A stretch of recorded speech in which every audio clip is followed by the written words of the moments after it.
খুব ভালো লাগছে, আমরা উইন করছি।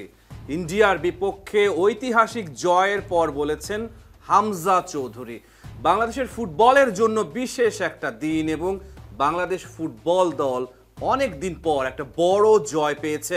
বাংলাদেশ ইন্ডিয়া ম্যাচ নিয়ে কথা বলতে আমার সাথে রয়েছেন শেখ আশিক। আশিক, আপনাকে স্বাগত জানাচ্ছি। আপনাকেও ধন্যবাদ পেয়ার। আপনি মাঠে ছিলেন এবং বাংলাদেশ ইন্ডিয়া ম্যাচ ঐতিহাসিক একটা ম্যাচ, বাংলাদেশের জন্য ঐতিহাসিক জয় বলা হচ্ছে, সেই অ্যাটমসফিয়ারটা যদি তুলে ধরতেন। অ্যাটমসফিয়ার আসলে অসাধারণ ছিল, একদম মানে স্টেডিয়ামের ভেতরে যেটা দর্শকরা যেটা দেখেছে আর আমরা যখন বারবার করে গ্যালারিতে গেছি আমরা আরো ভালোভাবে উপভোগ করতে পারছি। অসাধারণ একটা মুহূর্ত ছিল, ইন্ডিয়াকে হারানো তো মানে তো মজাই আলাদা, এবং সেই সিনারিও আসলে স্টেডিয়ামে আমরা উপভোগ করেছি, যে সাউন্ডটা হচ্ছিল স্টেডিয়ামে একেবারে অসাধারণ। এবং আজকের ম্যাচে আসলে অনেকের আক্ষেপ ছিল, হামজা চৌধুরী ভারতের বিপক্ষে অভিষেক হয়েছিল, সেই অভিষেকে জয়ের আক্ষেপটা ছিল শিলংয়ে, সে আক্ষেপ পূরণ হয়েছে। সমিত সোম বলছিলেন যে আমি বাংলাদেশে আসার পর এখনো জয়ের দেখা পাইনি, সমিত সোমের জয় দেখা হয়েছে, আশা পূরণ হয়ে গেছে। আমাদের জায়ান আহমেদের প্রথম জয় হয়েছে।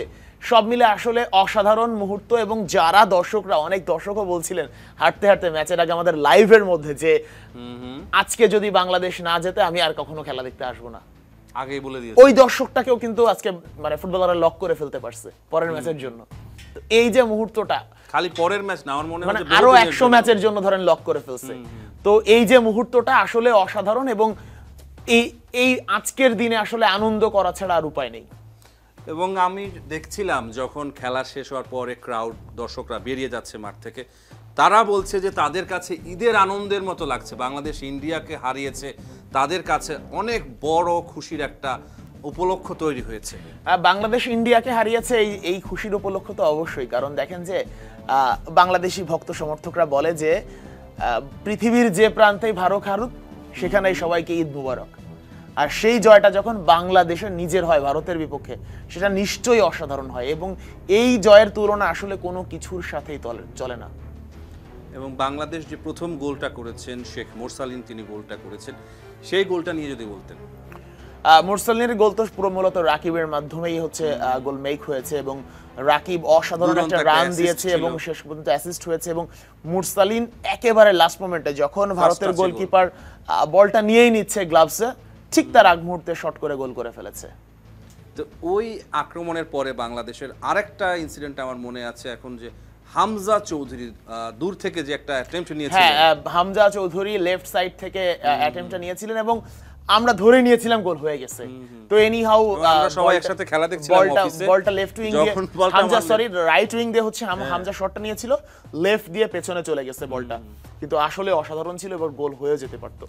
আচ্ছা, দর্শকদের একটা আক্ষেপ ছিল যে হামজা ডিফেন্সে আছে, হামজা মিডফিল্ডে আছে, হামজা অ্যাটাকিং এ যাচ্ছে, তাদের আক্ষেপ ছিল যে হামজাকে আমরা গোল পোস্টে, সেই আক্ষেপটাও আমার মনে হয় আজকে পূরণ হয়ে গেছে। নিশ্চিত একটা গোল বাঁচিয়ে দিয়েছে। নিশ্চিত গোল মানে কি, মানে আমাদের গোলকিপার মিতুল মামলাকে ছিলই না, সামনে চলে গেছে একেবারে ফাঁকা। হামজা মানে যেহেতু সে অফিসিয়ালি গোলকিপার না বা গোলকিপার হিসেবে দাঁড়ায়নি, সুতরাং হাতটা খালি দিতে পারবে না, হাতটা দেওয়া সম্ভব হলে হাতটা দিত, কিন্তু সে হেড করে হাতের চেয়ে আরো ভালোভাবে বল ক্লিয়ার করেছে। এবং বাংলাদেশের এই যে এই ক্লিয়ারেন্সটা না হলে আসলে হয়তোবা আমরা সেই জয়টা নিয়ে হয়তোবা মাঠটা নাও ছাড়তে পারতাম বাংলাদেশ দল। এবং বাংলাদেশ এফসি এশিয়ান কাপে প্রথম জয় তুলে নিয়েছে আজকের ম্যাচটাতে জয় তুলে নিয়েছে। এবং হামজা চৌধুরী কিন্তু বলছিলেন যে প্রশ্ন করা যখন হয়েছিল আক্ষেপ হচ্ছে কিনা, একটু কষ্ট হচ্ছে কিনা, আমাদের কোয়ালিফাই করার ভালো সুযোগ ছিল, হামজা বলেছে হ্যাঁ অবশ্যই আজকে আমরা আনন্দ করছি, অনেক ভালো লাগছে জয়, কিন্তু আক্ষেপও আছে। এবং তাকে প্রশ্ন করা হয়েছিল যে এফএ কাপ উইন করাটা এবং আজকের এই জয়টা, এই দুটো সে বলেছে এই জয়ের মধ্যে আমার কাছে এটাই বড়, আমি আমার দেশের জন্য জিতছি। এফএ কাপ উইন মানে চিন্তা করা যায়, এফএ কাপ ইংল্যান্ডের ওয়ান অফ দা মানে কি বলে অন্যতম বড় শিরোপা বা বড় একটা ট্রফি অর্জন ফুটবলে, তো সেইটার চেয়েও তার কাছে এটা বড়, মানে দেশের প্রতি ভালোবাসা, ডেডিকেশন, এবং জয় না পেতে পেতে যে আক্ষেপটা, সেই সব মানে আপনি না পাওয়া জিনিস, ছুতে না পারা জিনিস যখন হঠাৎ করে আপনি অর্জন করে ফেলতে পারেন, তার আনন্দ আসলে কোনো কিছুর সাথে কম্পেয়ার করা যায় না। এবং হাভিয়ার কাবরেরাকে প্রেস কনফারেন্সে প্রশ্ন করা হয়েছিল যে তার ম্যান অফ দ্য ম্যাচ কে, তিনি বলেছেন যে আজকে আমার একজনকে আমি চুজ করতে পারছি না, আমার ম্যান অফ দ্য ম্যাচ হচ্ছে সবাই। অবশ্যই ম্যান অফ দ্য ম্যাচ সবাই, আসলে সে তো বলবেই, কোচ মুরসালিন অসাধারণ গোল করেছে, রাকিব অসাধারণ করেছে, তবে আমার চোখে আসলে Hamza Chowdhury man of the match.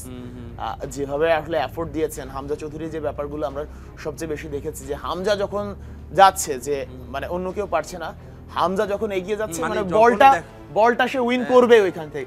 আবার মানে ভারতের রাইট উইং দিয়েছিল, হামজা ছিল বাংলাদেশের গোল পোস্টে বা মিতুল মারার কাছাকাছি, আর সে মোটামুটি রাইট উইং আছে। হামজা দেখলাম এক দৌড়ে ওইখান থেকে তার কাছে এসে বলটা রিকভার করে নিয়ে গেল। সে হয়তো বা নিজেও অবাক হয়েছে যে হামজা কোত্থেকে চিলের মতো ছো মেরে এসে আমার কাছ থেকে বল নিয়ে চলে গেল। এবং বাংলাদেশ যখন প্রেসারে ছিল সেই মুহূর্তে আমরা দেখেছি যে হামজা অ্যাটাকে উঠে দেখিয়ে দিয়েছে যে এভাবে অ্যাটাকটা করতে হয়। হ্যাঁ সেটাই। তারপরে আজকে আসলে দেখেন আজকের ম্যাচে আমরা যাদের কথা বলি আসলে তারাও ভালো খেলেছে। বিশেষ করে আমি যদি বলি সোহেল রানা আছে, ক্যাপ্টেন ছিল সোহেল রানা, অন্য যে কোনো ম্যাচের চেয়ে আজকে ভালো খেলেছে। সাদউদ্দিন আজকে ভালো খেলেছে। আসলে জয়ের দিনটাই আসলে এমন, আপনাকে জিততে হলে সবার এফোর্টটা দরকার, না হলে আপনি এফোর্ট দিতে পারবেন না। তখন হামজা চৌধুরী ওই যে 2 গোল দেওয়ার পরে আমরা জিততে পারি নাই। আজকেও হামজার এফোর্ট সবচেয়ে বেশি ছিল, তারপরেও মুরসালিনও আউটস্ট্যান্ডিং ছিল ওই গোলটা বাদেও। অনেক তার কি এই ম্যাচে হয়তো খেলার কথা ছিল না, ইনজুরি প্রবলেম ছিল। এবং মুরসালিন যখন হচ্ছে আমরা কিছুদিন আগে, গত কয়েক মাস আগে মুরসালিন যখন বসুন্ধরা কিংস ছেড়ে আবাহনীতে জয়েন করে, তখন আমি মুরসালিনকে জিজ্ঞেস করতেছিলাম মানে অফ দ্য রেকর্ড যে কি অবস্থা মুরসালিন, মানে কেন আমরা সেই মুরসালিনকে পাচ্ছি না, শুরুর দিকের সেই মুরসালিনকে পাচ্ছি না। মুরসালিন বলেছিল যে ভাই কই পাচ্ছেন না, আমাকে একটু সময় দেন, আমার মাঠের বাইরে কিছু প্রবলেম ছিল, তবে আমি আসলে কিছু সুযোগও পাচ্ছি না, আমি আমার জায়গায় কাম ব্যাক করবো। আমার মনে হয় যে মুরসালিনের সে আত্মবিশ্বাস এই গোলের মাধ্যমে ফিরে এসেছে। নিশ্চয়ই আজকের ম্যাচের চাপটা অন্য লেভেলের চাপ। আমরা সিঙ্গাপুরের সাথে খেলেছি, হংকং এর সাথে খেলেছি, কোনো ম্যাচে আজকের ম্যাচের মতো চাপ ছিল না। তো সেই চাপ উতরে মুরসালিন আজকে যে গোলটা করেছে তাকে প্রশংসা করতেই হবে আপনার। রাইট। এবং শেষ 10 মিনিটে বাংলাদেশ ভয়ঙ্কর চাপে ছিল এবং সেই মুহূর্তে আমার কাছে মনে হয়েছে যে সমিত সোম সবচেয়ে ভাইটাল রোলটা প্লে করেছেন। সমিত সোমের খেলাটা আজকে হয়তো বা অনেকের চোখেই ধরা পড়েনি, কিন্তু সমিত সোম এত অসাধারণ খেলেছেন এই ম্যাচে, বলার ভাষা নাই। বিশেষ করে মানে তার বল রিকভারি, অ্যাটাক এবং মানে জোর করে কিছু আছে না যে জোর করে আদায় করে নেব, সমিত সোম কিছু বল জোর করে আদায় করে নিছে, জোর করে কেড়ে নিছে, যেগুলো আসলে খুব বেশি দরকার ছিল। এবং সেই জায়গা থেকে সমিত সোম আসলে বলছিলেন যে আগের দিন সুমিত সোমরা আসলে কাউকে ব্লেম দিয়ে কথা বলে না, হামজা বা সুমিত এরা কাউকে ব্লেম দিয়ে কথা বলে না। সুমিত বলছিল যে আমরা এখনো একটা জিনিস শিখতে পারতেছি না, যে কিভাবে আমরা ম্যাচের টাইম মানে ম্যাচের শেষ দিকে যখন এগিয়ে থাকবো তখন সময়গুলো একটু নষ্ট করতে হবে, কিভাবে টাইম কিল করবো, এটা আমরা শিখতে পারছি না। তো আজকের ম্যাচে তার কিছু আভাস আমরা দেখেছি, কিছু ক্ষেত্রে প্লেয়াররা পড়ে থেকে, এগুলো আসলে ট্রিক্স, সেগুলো আসলে হচ্ছে ওয়ার্ল্ড কাপে আমরা দেখি, চ্যাম্পিয়ন্স লিগেও দেখি, বড় টুর্নামেন্টে দেখি। হ্যাঁ দেখি যে দেখেন যে নেইমার পড়ে গড়াগড়ি খাচ্ছে, অবশ্যই ইনজুরিতে পড়ে, কিন্তু মাঝে মধ্যে এটা করতে হয়। এবং ফুটবলে অনেকে হয়তো বা জানে না, এটা স্কিলটা হচ্ছে আপনি যদি আঘাত পেয়ে অভিনয় করে জিততে পারেন, এটা একটা স্কিল। এবং এই স্কিলের নাম হচ্ছে গেমসম্যানশিপ। নামের সাথে যদিও একটু সাংঘর্ষিক মনে হয়, কিন্তু এই স্কিলটার নামই হচ্ছে গেমসম্যানশিপ। ধরেন যে আপনি যাচ্ছেন, আপনার মুখে হাত লেগেছে, প্রতিপক্ষের কোনো প্লেয়ারের টাচ লেগেছে, আপনি পড়ে যাবেন, মানে এতটা ব্যথা লাগে, কিন্তু এই অভিনয় করে যদি আপনি সফল হয়ে আসতে পারেন, আপনি গেমসম্যানশিপের স্কিল ব্যবহার করে আপনি ওই সময় আসলে জয়ী। এবং আজকের ম্যাচে হামজা চৌধুরী এবং সমিত সোমের কথা বলছেন, সোহেল রানা সিনিয়র তিনি ক্যাপ্টেন ছিলেন, তার কথা বলছিলেন। তারিক কাজী ইনজুর্ড হয়ে তিনি উঠে গেছেন। তারিক কাজী বাংলাদেশের জন্য যতটুকু মাঠে ছিলেন, তার খেলাটা কেমন দেখেছেন? তারিক কাজী ভালো ছিল, চেষ্টা করেছে, এবং যেহেতু ইনজুরিতে পড়েছে, নিশ্চয়ই দলের জন্য করতে গিয়ে ইনজুরিতে পড়েছে, এবং তার জায়গায় শাকিল আহাদ তপু মাঠে নেমেছে, সেও ভালো করেছে, বেশ কিছু ভালো। আমরা তপু বর্মনের কয়েকটা ভালো রিকভারি সেভ দেখেছি, ইভেন তপু বর্মন লাস্টের দিকে একটা আক্রমণও করেছিল, গোলও হতে পারতো। তো আজকে সবাই ভালো করেছে, চেষ্টা করেছে। জায়ান আহমেদের খেলা দেখছিলাম, জায়ানের আসলে আমরা আক্রমণটা দেখি প্রতি ম্যাচে, বা প্রথম ম্যাচেও দেখেছি। আজকে জায়ান ডিফেন্ডিংও ভালো করেছে। জায়ানকে দেখেছিলাম ওদের রাইট উইঙ্গার ইন্ডিয়ান, সে ঢোকার চেষ্টা করছিল জায়ানকে দিয়ে, জায়ান কোনো মানে কি বলে প্রেসও করে নাই, মুভও করে নাই, শেষ কুল ছিল, এবং শেষ পর্যন্ত আসলে জায়ানের ওইখান থেকে মুভ করতে বাধ্য হয়েছে, মানে ওইখানকে জায়ানকে স্কিপ করে যেতে হয়েছে, এবং বলটা বাংলাদেশ উইন করতে পারছে শেষ পর্যন্ত। তো এই সিচুয়েশনগুলো আসলে আপনাকে জয়ের ক্ষেত্রে অবদান রাখবে। আপনি বলছিলেন যে সমিত সোম ম্যাচের আগে বলেছেন যে কিছু জিনিস আমাদের টিম হিসেবে আমরা এখনো শিখতে পারিনি। তো সেই বার্তাটা আমার মনে হয় যে প্লেয়াররাও পেয়েছেন আজকে শেষ 10 মিনিট যেভাবে খেলেছেন এবং বাংলাদেশ গত কয়েকটা ম্যাচ যেভাবে হেরেছে গত কয়েকটা ম্যাচে হ্যাঁ সেটাই আসলে এইগুলো পেয়ার করতে পারলে আমাদের মানে আরো দুই একটা জয় হয়তো আমরা পেতাম বা দুই একটা ড্র আমরা পেতাম। তবে শেখার তো আসলে শেষ নেই, টিম শিখছে, এটা সত্য কথা। হামজা সুমিত্রা এই যে 5 ম্যাচ 4 ম্যাচ বেশি না, কিন্তু ফুটবলে খুবই কম। ক্লাব ফুটবলে আপনি বছরে মানে এক বছরে অনেক ম্যাচ খেলেন, সেখান থেকে এই কয়েকটা ম্যাচ কিছুই না। এবং ন্যাশনাল টিমে আপনি লং টাইম ধরে যদি খেলতে পারেন একসাথে, তখন সার্ভিসগুলো পাওয়া যায় ভালো, সবার টিম বন্ডিংটা হয়, একে অন্যের হয়ে যায়, ভাষা বোঝে, একে অন্যের প্রতি বিশ্বাস জন্ম নেয়, তখন আসলে খেলার ধরনটা ভালো হয়। ক্যাসপার হক কবে যোগ দিতে পারে বাংলাদেশ? ক্যাসপার হক জানুয়ারিতে বাংলাদেশে আসবে। গত রাতেই তার সাথে আমার রাত 3টার সময় কথা হয়েছে, ইন্টারভিউ করেছি তার হোয়াটসঅ্যাপ কলের মাধ্যমে। ক্যাসপার বলেছে জানুয়ারিতে আসবে এবং সে বাংলাদেশের একটা ক্লাবে জয়েন করছে। আলোচনাও বেশ এগিয়ে গেছে দুই পক্ষের। আজকের ম্যাচে বাংলাদেশ ইন্ডিয়াকে হারিয়েছে, দর্শকরা খুব ভালো লাগছে, তাদের দর্শকদের আনন্দের উপলক্ষ তৈরি হয়েছে, যারা প্লেয়ার আছে তারাও বেশ খুশি। কিন্তু বাংলাদেশ দলের কোন কোন জায়গাটাতে এখনো সমস্যা রয়েছে বলে আপনি মনে করেন? বাংলাদেশ দল যে টাইম কিলের কথা বলছিলেন, সেই টাইম কিলটা এখনো পুরোপুরি শিখতে পারে, রপ্ত করতে পারে। তারপরে হচ্ছে বল রিকভারি কিংবা হচ্ছে কিছু কিছু জায়গায় দেখছিলাম আমরা ব্যাক পাসগুলা যেটা মিতুল মারমার কাছে দেয়া হচ্ছিল এবং সেই বলগুলো থেকে মনে হচ্ছিল বাংলাদেশ কখনো ইনভাইটিং ডেঞ্জার, যেটাকে গোল হজম করে ফেলতে পারে। যে গোলগুলো মাঝে মাঝে আমরা বার্সেলোনাকে, আমার প্রিয় ক্লাব বার্সেলোনাকে মাঝে মধ্যে আমি যে গোলগুলো হজম করতে দেখেছি, অনেক ক্লাবই আসলে এই গোলগুলো হজম করে, প্রতিপক্ষের বিশেষ করে ফরওয়ার্ডরা যখন ভালো প্রেস করে। তো সেই জায়গা থেকে এই জায়গাটা শিখতে হবে। বাংলাদেশের পাসিং এ কিছু প্রবলেম আছে, বেশ আছে, এইগুলো রিকভার করতে হবে। পাস অ্যান্ড মুভ যেটা আসলে ফুটবলারদের খুব বেশি দরকার। জায়ানকে দেখবেন আপনি মাঝে মধ্যে, কিংবা হামজা চৌধুরীকে দেখবেন, যখন একটা বল পাস দেওয়ার পরে সে হচ্ছে ওইখানে দাঁড়িয়ে না থেকে পরবর্তী স্টেজে সে চলে যায়, মানে পরবর্তী জায়গাায় চলে যায়, সেখানে গিয়ে তার অবস্থান কি হবে, যাকে আমি বল দিয়েছি তার দেয়া বলটা আমি রিসিভ করব, কিংবা সে আরেকজনের কাছে বল দিবে, সেই দ্বিতীয় ব্যক্তি আমার কাছে আবার বল পাস করবে তৃতীয় ব্যক্তির কাছ থেকে। তো এই পাস অ্যান্ড মুভ কিংবা হচ্ছে কারেক্ট পাস কিংবা হচ্ছে দলগতভাবে আক্রমণ, এই জিনিসগুলো বাংলাদেশ, কুইক কাউন্টারগুলো এখনো বাংলাদেশ অত ভালোভাবে রপ্ত করতে পারে। এবং হামজা এবং সমিতির খেলার ধরন এখন কি তারা মোটামুটি বুঝতে পেরেছে?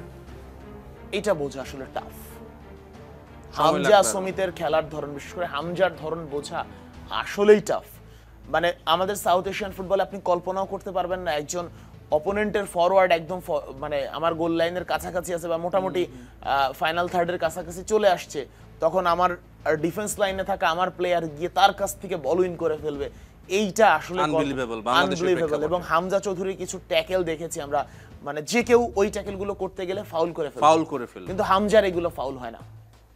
এই ট্যাকটিক্স গুলো বল উইন করে নিচ্ছে, বল একদম মানে পারফেক্টলি যে উইন করার যে ক্যাপাবিলিটি, কিংবা হচ্ছে সঠিক সময় পাস অ্যান্ড মুভ, সঠিক সময় আমাকে কি করতে হবে, কাকে বলটা পাস দিলে সঠিকভাবে আমি বলটা পাবো। ধরেন যে আপনার সাদা চোখের দেখায় আপনার কাছে যে আছে, তার চেয়ে যদি আপনি হালকা একটু কার্ভ করে আরেকজনের কাছে দেন, বা সে তৃতীয় এমন একজনের কাছে বলটা দিতে পারবে যেটাতে আপনার শিওর চান্স ক্রিয়েট হবে, এইগুলো আসলে আমাদের শিখতে এখনো সময় লাগবে। যেমন সমিত সোমের খেলার ধর, আজকের যে তিনি যেভাবে খেলেছেন সেই কথাটা বলছেন, অনেকের হয়তো চোখে পড়েনি, কিন্তু ম্যাচে তিনি ভাইটাল রোল প্লে করেছেন। সমিত সোম আজকে ছিল সাইলেন্ট কিলার, আমাদের একদম সাইলেন্ট কিলার, মানে আনসাং হিরোর মতো খেলেছেন। এবং সমিত সোম আজকে কান্না করেছে অনেক ম্যাচ শেষে। সমিত সোমের পরিবারের সাথে আমাদের কথা হচ্ছিল, তো তাদের পরিবারের সদস্যরা জানালো যে সমিত কখনো জীবনে বহু ম্যাচ খেলেছে, কখনো হারার পরে কাঁদেনি, অনেক বড় বড় ম্যাচ খেলেছে, হারার পরে কখনো কাঁদেনি। আজকে বাংলাদেশের হয়ে তার প্রথম জয়, সে প্রথম জয়ের পরে সমিত সোম কান্না করেছে। অর্থাৎ বাংলাদেশ দলকে এবং বাংলাদেশকে তিনি হৃদয়ে ধারণ করছেন। এবং এই সমিত সোম যখন নেপাল ম্যাচ শেষ হয়, আমি জিজ্ঞেস করেছিলাম সমিত সোম ভাই, আমরা কি আসলে কি হবে, ভারত ম্যাচে কি হবে? একদম জিতবো, হারিয়ে দেবো, ভারতকে হারিয়ে দেবো, সরাসরি একদম স্ট্রেট ফরওয়ার্ড, মানে কোনো না চেষ্টা করব, বা আমরা চেষ্টা করব, আমরা আয়ত্ত করছি, ভারতের দুর্বল জায়গাগুলো দেখছি, আত্মবিশ্বাস, ভারতকে হারিয়ে দিব একদম, মানে কনফিডেন্সলি। বিশেষ করে আমরা কিছু না ইয়াং এলাকায় যারা ইয়াং, একটু রক্ত গরম যুবক যারা, তাদেরকে একটা কথা বলে হয়ে যাবে, একদম আত্মবিশ্বাস সাথে সমিত সোম একদম সেম ওই টোনটা, এবং সেটা করেছে। এবং সমিত সোম আরেকদিন আমি প্রেস কনফারেন্সে, যেদিন ম্যাচের আগের দিন, ম্যাচের একদিন আগে, ম্যাচ ডে -2, ম্যাচ ডে -2 তে প্রেস কনফারেন্সে সমিত সোমকে জিজ্ঞেস করেছিলাম, ভাই আপনার তো অভিষেক যেটা হামজা চৌধুরী যে ম্যাচে অভিষেক হয়েছিল সেই ম্যাচে তো আপনার খেলা হয়নি, তখন আপনার কাগজপত্র ফাইনাল হয়নি, আপনি নিশ্চয়ই ম্যাচটা টেলিভিশনে দেখেছিলেন, ইন্ডিয়ার ম্যাচটা শিলংয়ের? বলে হ্যাঁ দেখেছি। তো আপনার কাছে কি মনে হয়েছে ভারতের কোথায় উইক পয়েন্টগুলো আপনার চোখে পড়েছে? সে ডিটেক্ট করলো, দেখো যে নেপালের চেয়ে ভারতের ডিফেন্স ভাঙা সহজ, ওদের মিডফিল্ডার ডিফেন্সের মাঝখানে ফাঁকা জায়গা থাকে, ওটা সে ভালো করে মার্ক করে নিছে, ওই স্পেসটা সে হচ্ছে মার্ক করে নিছে এবং সেই স্পেস কিন্তু আজকে কাজে লেগেছে বারবার করে। আচ্ছা, বাংলাদেশের এএফসি এশিয়ান কাপ কোয়ালিফায়ারের শেষ ম্যাচ হচ্ছে সিঙ্গাপুরে এবং সেটা অ্যাওয়ে ম্যাচ, সিঙ্গাপুরে গিয়ে খেলবে বাংলাদেশ দল। তো সেই ম্যাচে আসলে কি হতে পারে? আসলে অনেক কিছুই হতে পারে। এই যে একটা জয় আসলে পুরো দলের মোটিভেশন চেঞ্জ করে দিতে পারে। আমরা ঘরের মাঠে হংকং চায়নার বিপক্ষে হেরেছি, সেই আমরা এবার হংকং এ গিয়ে গোল খেয়ে পিছিয়ে পড়ে গোল দিয়ে ড্র করেছি। তো এই যে কোনো কিছু হতে পারে, হয়তো বাংলাদেশ জিতেও আসতে পারে, ওই বিশ্বাস আসলে আমরা বাংলাদেশের উপর এখন রাখি। আচ্ছা আশিক, আপনার কি এখন কি মনে হচ্ছে যে বাংলাদেশ আসলে এশিয়ান কাপ কোয়ালিফায়ার থেকে আসলে এশিয়ান কাপের মূল পর্বে খেলতেও পারতো? সম্ভাবনা ছিল, অবশ্যই খেলতে পারতো। ভারতে গিয়ে আমরা প্রথমে একটা পয়েন্ট লুজ করেছি, তিনটা পয়েন্ট, তো এক পয়েন্ট পেয়েছি, মাত্র 2 পয়েন্ট লুজ করেছি, শিলংয়ে মিস করে এসেছি। হংকং চায়নার বিপক্ষে ঘরের ম্যাচে এক পয়েন্ট আমরা পাই, সেটা লুজ করেছি। সিঙ্গাপুরের বিপক্ষে আমরা ড্র করতে পারতাম, সেই ম্যাচ আমরা হেরেছি 2-1 গোলে। তো এই পয়েন্টগুলো হলে হয়তো আমরা এখানে এই ম্যাচগুলোতে একটু ভুলগুলো শুধরে, কিংবা হাভিয়ার কাবরেরা যে সাহসী সিদ্ধান্তগুলো নিতে পারেননি, কিংবা যেমন সাদউদ্দিনকে লেফট ব্যাকে খেলানো, কিংবা হচ্ছে ফাহিমকে লেফট উইং থেকে রাইট উইং এ খেলানো, এই ধরনের আরো এক্সচেঞ্জ, হামজা চৌধুরীকে উঠতে না দেয়া, এইগুলো যদি আমরা আসলে আরো আগে উপলব্ধি করতে পারতাম, তাহলে আমরা হয়তো বা আজকে তো ফ্রি লাইসেন্স ছিল হামজার, যেখানে স্বাচ্ছন্দ্য বোধ করে, অর্থাৎ ম্যাচের পরিস্থিতি অনুযায়ী যেখানে থাকা দরকার তিনি সেখানে থেকেছেন। আমরা রেজাল্টও পেয়েছি বারবার করে। হামজা না থাকলে আজকে আমার তো মনে হয় 2-3টা গোলও খেয়ে যেতে পারতাম আমরা। সেখান থেকে হামজা তো আমাদেরকে বাঁচিয়েছে, গোল বাঁচিয়েছে, একদম মিতুল মারমাও নাই, সেটাও হেড দিয়ে, নিশ্চিত গোল হয়েই গেছে, সেটাও হেড দিয়ে কোনোভাবে আমাদেরকে বাঁচিয়ে দিয়েছে। এবং হামজা চৌধুরী যখন প্রেস বক্সে আসলেন এত খুশি, মানে চিন্তা করতে পারবে না। সবাই হাসি লেগে আছে, অনেক আনন্দ করছে সবার সাথে, যাকে পাচ্ছে ধরেন যে একদম গার্ড আছে লিফটের সামনে, সবার সাথে খুব হাসি খুশি, এবং পুরা শরীরে কাদা মেখে আছে। মাঠের মধ্যে যে লাভ ঝাপ ড্রাইভ গুলো দিয়েছে, একদম সর্বোচ্চ ডেডিকেশন দিয়ে, ওই জার্সি পরেই তো প্রেস কনফারেন্সে প্যান্টে কাদাটা একদম, নিজেও স্বীকার করেছেন তার ফুটবল ক্যারিয়ারের অন্যতম সেরা দিন। হ্যাঁ, এটা স্বীকার করেছেন। এবং হামজা, সমিত, তাদের কাছে আসলে আবেগটা অন্যরকম। তারা সারা বছর বাংলাদেশে থাকতে পারেন না, বিদেশের বাইরে থাকেন, যখন দেশে আসেন এত ফ্যান্সদের ভালোবাসা, এত তারা এটা উপভোগ করে, চরমভাবে উপভোগ করে, এবং এইগুলো আসলে তাদেরকে অনুপ্রাণিত করে। এবং তারা সমিত সোম যেমন বলছিল, সমিত সোম কিন্তু সবাইকে তুমি করে সম্বোধন করে, মানে আপনি তুমির পার্থক্যটা আসলে বোঝে না, বা বোঝার আমি মনে করি প্রয়োজনও নাই।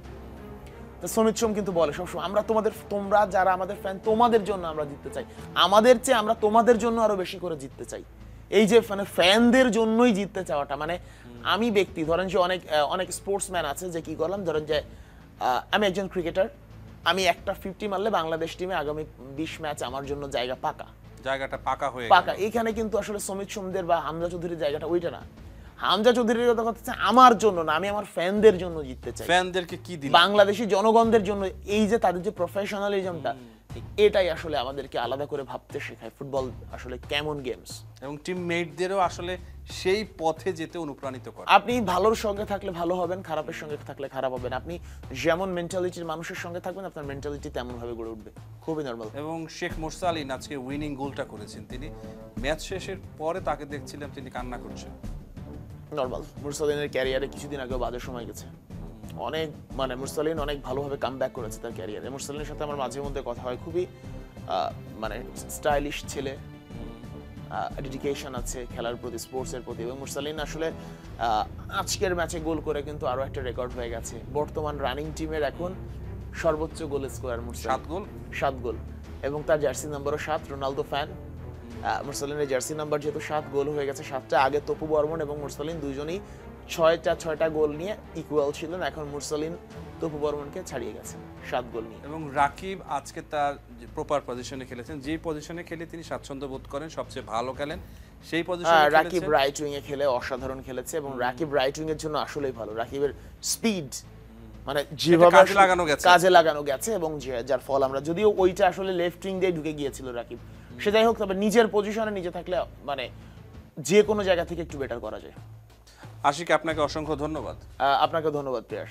এশিয়ান কাপ কোয়ালিফায়ারে প্রথম জয় তুলে নিয়েছে বাংলাদেশ দল এবং ফ্যানদের প্রত্যাশা বাংলাদেশ দল তাদেরকে এই ধরনের আনন্দের উপলক্ষ বারবার এনে দিবে।